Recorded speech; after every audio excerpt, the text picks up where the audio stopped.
തഴവ ഉസ്താദിന്റെ വയല് കേൾക്കാൻ വേണ്ടി പോയി. അങ്ങനെ വയല് എന്താ വെച്ചാല് സ്വലാത്ത് ചൊല്ലുന്നതിനെ കുറിച്ചാണ് വയല്. അതിങ്ങനെയാണ് പറഞ്ഞത്. കോഴിക്കോടുള്ള കുഞ്ഞി മുഹമ്മദ് എന്ന് പേരായ ഒരാള് പ്രധാനമന്ത്രിയുടെ ദുരിതാശ്വാസ നിധിയിലേക്ക് 1 രൂപ അയച്ചു. എല്ലാ ദിവസവും 1 ഉറുപ്പ്യ അയച്ചു. കോടിക്കണക്കിന് ഉറുപ്പ്യുള്ള പ്രധാനമന്ത്രിയുടെ ദുരിതാശ്വാസ നിധിക്ക് 1 ഉറുപ്പ്യ കൊണ്ട് എന്താ? പക്ഷെ കുഞ്ഞമ്മ എന്ത് ചെയ്തു? 1 ഉറുപ്പ്യ അയച്ചു. കുറേ ദിവസം ഈ 1 ഉറുപ്പ്യ ഇങ്ങനെ കിട്ടിയപ്പോ പ്രധാനമന്ത്രിയുടെ സെക്രട്ടറി മൂപ്പരോട് പറഞ്ഞു, കോഴിക്കോടുള്ള ഒരു കുഞ്ഞു മുഹമ്മദ് എന്ന് പറഞ്ഞ ആള് നമ്മളെ ഫണ്ടിക്ക് 1 ഉറുപ്പ്യ അയക്കണുണ്ട് എന്ന് പറഞ്ഞു. പക്ഷെ അതിനൊരു പരിഗണന ഒന്നും കിട്ടുമല്ലോ, 1 ഉറുപ്പ്യല്ലേ, അങ്ങനെ എത്ര വിരാന്തന്മാര് എന്ന് വിചാരിക്കും സ്വാഭാവികം. പക്ഷെ അയാൾ നിർത്തിയില്ല. അയാൾ 1 രൂപ വീണ്ടും അയച്ചുകൊണ്ടിരുന്നു. കുറേ കഴിഞ്ഞപ്പോ സെക്രട്ടറി വീണ്ടും പറഞ്ഞു, അന്ന് ഞാൻ പറഞ്ഞില്ലേ കോഴിക്കോടുള്ളൊരു കുഞ്ഞഹമ്മദ് നമ്മുടെ ഫണ്ടിലേക്ക് 1 രൂപ അയക്കണുണ്ട് എന്ന്, അയാൾ ഇപ്പോഴും അയക്കണുണ്ട് എന്ന് പറഞ്ഞപ്പോ അയാൾ ഇപ്പോഴും അയക്കണുണ്ടോന്നോ എന്ന് ചോദിച്ചു. വീണ്ടും 1 രൂപ അയക്കൽ തുടർന്നു. കുറെ കഴിഞ്ഞപ്പോ വീണ്ടും ഇങ്ങോട്ട് ചോദിച്ചു, അന്ന് ഇജ്ജ് പറഞ്ഞില്ലേ 1 ഉറുപ്പ്യ അയക്കണ ഒരു കുഞ്ഞഹമ്മദ് ഉണ്ട് എന്ന്, അതിപ്പോ കിട്ടലുണ്ടോ ചോദിച്ചു. അവ പറഞ്ഞു ഇപ്പോഴും കിട്ടുന്നുണ്ട് പറഞ്ഞു.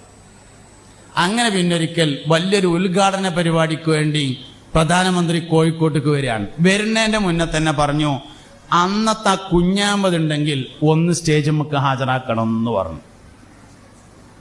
അതിലൊരു പ്രത്യേകമായ പാസ്സൊക്കെ കിട്ടി. സെക്യൂരിറ്റി ചെക്കിംഗ് ഒക്കെ കഴിഞ്ഞിട്ട് സ്റ്റേജുമൊക്കെ ഇങ്ങനെ ചെല്ലാണ് കുഞ്ഞഹമ്മദ്. അതിൽ പ്രധാനമന്ത്രി കസാലയെന്നും ഇങ്ങോട്ട് നീച്ചിങ്ങാണ്ടുണ്ടാവും ഒരു കെട്ടിപ്പിടിക്കല്. ഇങ്ങനെ മഷറയിൽ നമുക്ക് ചെല്ലേണ്ടി വരുന്നൊരു സമയമുണ്ട്. ആ സമയത്താണ് ചെല്ലണമെങ്കിൽ എല്ലാ ദിവസവും മുടങ്ങാതെ ഒരു 3 സലാത്തണ്ട് അയച്ചാളിട്ടോ എന്ന് പറഞ്ഞത് ചെറിയ കുട്ടി ഓതാൻ പോലെ തുടങ്ങിയ സമയമാണ്. ഞാൻ അന്ന് വയലേക്കാൻ പോയിട്ട് കേട്ടതാണ്, ഇപ്പോഴും കൽബിലുണ്ട്. അതുകൊണ്ട് ആത്മഹർഷം തുടികൊട്ടുന്ന ഖിയാമത്തിലെ ഏക പ്രതീക്ഷയുള്ള വെള്ളം മുഹമ്മദ് നബിയുടെ വെള്ളമാണ് സല്ലല്ലാഹു അലൈഹി വസല്ലം. ഈ ശഫാഅത്ത് എന്ന് പറഞ്ഞാല് അവകാശമില്ലാത്ത ഒരു കാര്യം കിട്ടലല്ല, അവകാശമുള്ളത് സ്പീഡാവല. കണ്ണില്ലാത്തോന് കണ്ണട വെച്ചാൽ കാണുന്നില്ല. കുറച്ചീച്ച കാഴ്ചയുള്ളവന് നല്ലോണം കാണാനാണ് കണ്ണട. ഒരു യോഗ്യതയില്ലാത്ത ആൾക്ക് ശഫാഅത്ത് കിട്ടൂല, അതുകൊണ്ടൊരു സ്വർഗത്തിലും പോവില്ല. സ്വർഗത്തിലേക്ക് യോഗ്യതയുള്ള ഒരാൾക്ക് സ്വർഗം സ്പീഡാവാനാണ് ശഫാഅത്ത് എന്ന് പറഞ്ഞത്.